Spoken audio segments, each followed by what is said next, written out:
Hello and welcome, Scorpio. I'm Adriana and I've got an intuitive reading for you today. This is for Scorpio, Sun, Moon, and Rising.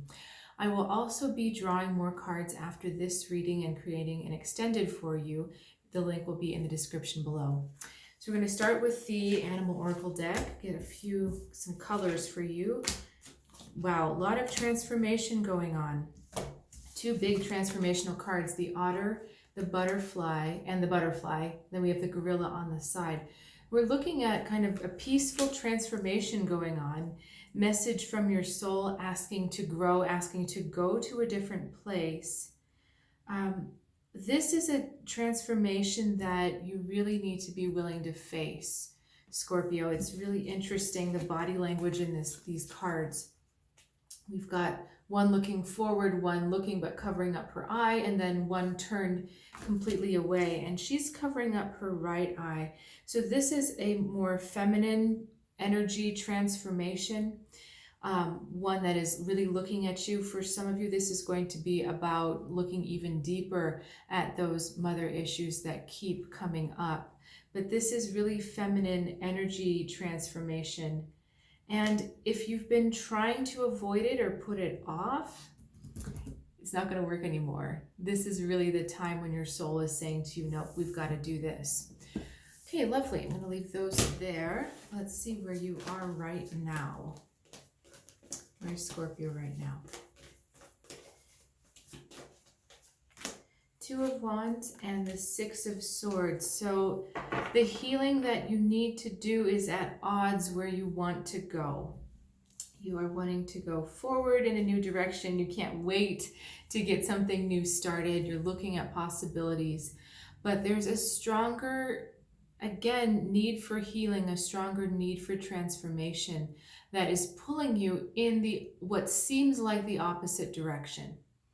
Eventually, what I think, because the world is round, so if this boat sailed long enough, it would actually come right here, right to the future, where this card is looking.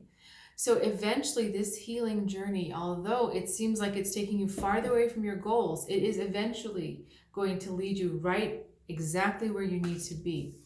Let's get a little deeper into that. What is needing to be healed, please?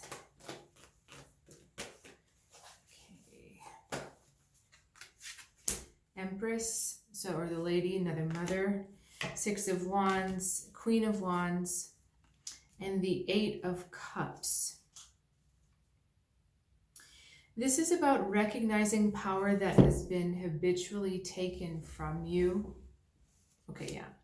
I think that was correct English. This is power. This is about recognizing when power has been taken from you, especially by other female energies. Okay. There's also a tendency, it seems, I feel like this Queen of Wands, she's next to the departure, or the Eight of Cups card, actually, it's this way. She wants to run off the throne. It feels like she wants to leave this throne and kind of give up her position of power or sovereignty to get involved in emotional conflicts. It just feels like she wants to do that. And I believe this little vignette here, Six of Wands and the Lady, are really asking you to recognize that. It's really interesting, the water imagery. We've got water flowing behind, and we've got them looking into this reflection here. So reflecting on when you get yourself pulled off balance emotionally, when someone or something outside of you kind of threatens to pull you off balance, or you get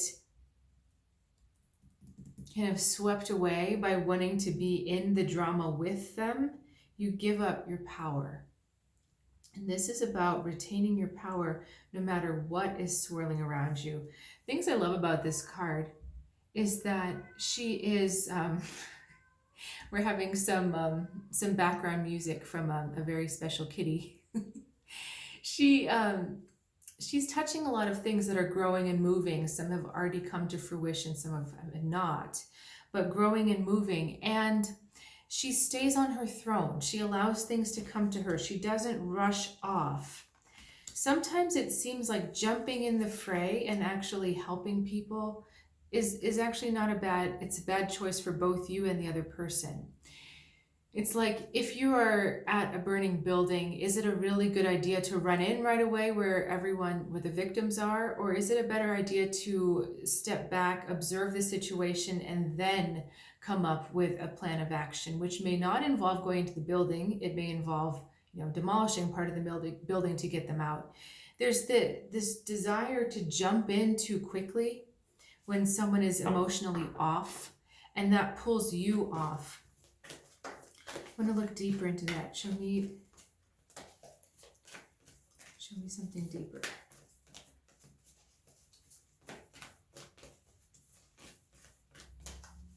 Okay. Chariot, Prince of Swords, Queen of Pentacles. So I get it that you feel you're doing the right thing and you have to be the voice of justice, the voice of truth. And so that's what kind of sends you running in and causes you to leave the throne. We're like this. You see, she's facing off, sitting on her throne very comfortably.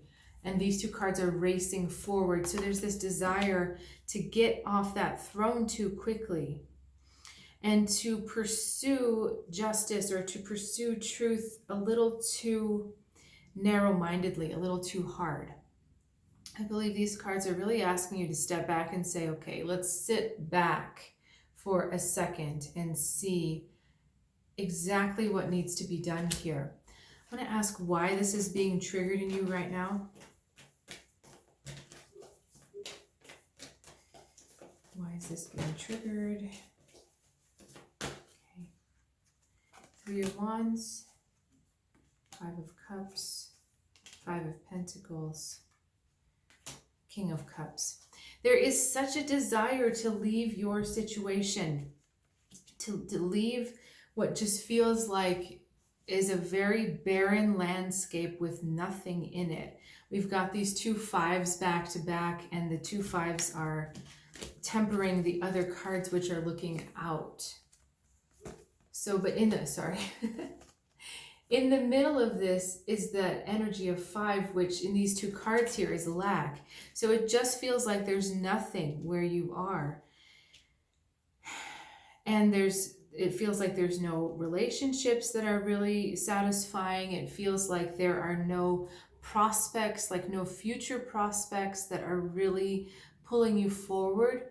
It's this, I don't know where to go. And so instead of sitting back on your throne and embodying and containing your power for yourself, it's like you can't wait to do something, even if it means giving up your power, even if it means unthroning yourself, dethroning yourself.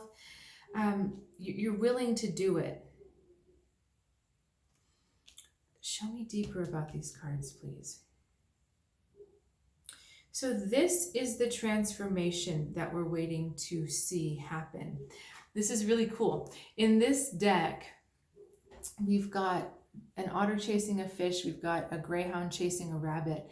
And those are telling a story about transformation. It's this old Druidic or Celtic story about transformation.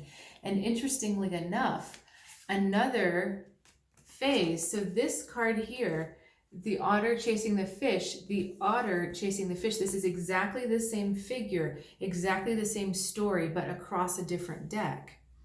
So this is really about transforming. So how do you transform in this place where everything is barren and you've got no prospects, seemingly no prospects? This is the healing. How do you transform this moment?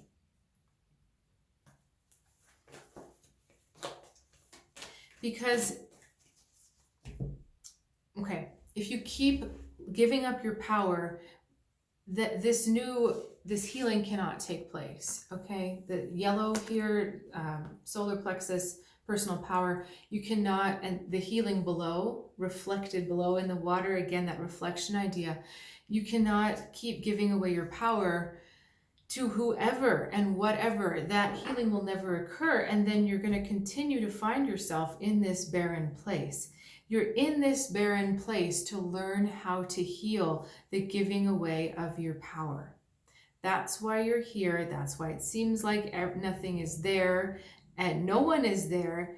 is because you're learning to really never, never, never give away your power. And that is the transformation that is occurring. To really learn how to be at peace with sitting, sitting back, sitting contained in your power, and keeping everything self-contained. All right, I will continue to draw cards on this to learn how you can start to affect this transformation. This transformation which will allow this barrenness to lift. Let's look at some cards and get some more information about that. So if you'd like to follow me over, if this resonated with you, the link is in the description below.